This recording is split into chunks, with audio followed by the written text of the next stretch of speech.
When I was head of the uh, program area in Burbank, we would get invited to a lot of nice parties, as the heads of that department do today. There was one particular place, I guess you'd call it a salon. It was, I'm trying to remember her, Doug Kramer and his wife, who wrote the gossip column in the Los Angeles Times. His name was Joyce Haber. They had a beautiful home, and they entertained beautifully, and they had beautiful guests. And one day, I think it was in 69 or 70, Kissinger was there. I was there with he was unmarried, and we got to know each other. I don't mean to say that I was in his class, but I was summa cum laude in the Woodrow Wilson School of Public. I could talk to the guy. I remember at that first meeting, Otto Preminger was there. You know who the bald-headed director he kept saying, "Henry, when are you going to bomb another country?" Constantly taunting Kissinger. Well, I struck up a friendship with him, and when he came here to Los Angeles, he had many friends out here. I would see him, and he would come to see Nixon in San Clemente, and sometimes he'd motor down and I'd motor up in between, and I got to know him. He was a friend. I had no reason to believe that he was going to be Secretary of State, which seemed to be out of the question, nor that I was going to be president of NBC. David Brinkley came to see me. And he was a friend of Kissinger's, and he knew him well. He said, "Herb, I know you know Kissinger. I think he would be an asset to the company because he has such world standing, so forth and so on." And I said, "And Paley is after him.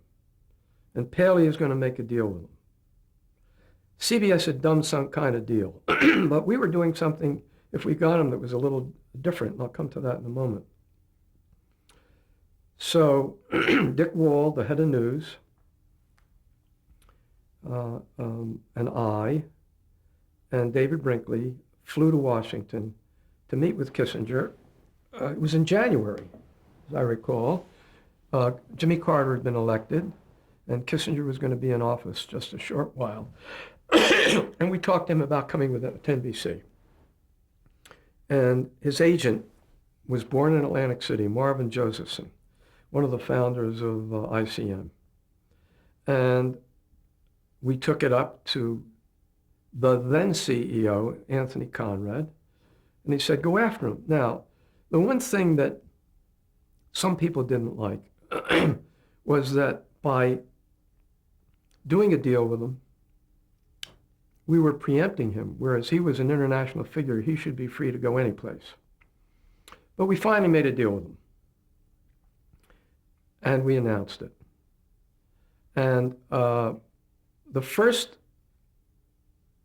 thing that came in immediately was from Aubrey Singer at the BBC. "Congratulations, great deal. I'd like to talk to you about whether or not we can get Kissinger to do things for us." He was a celebrity, and we got him. And then it did not go well.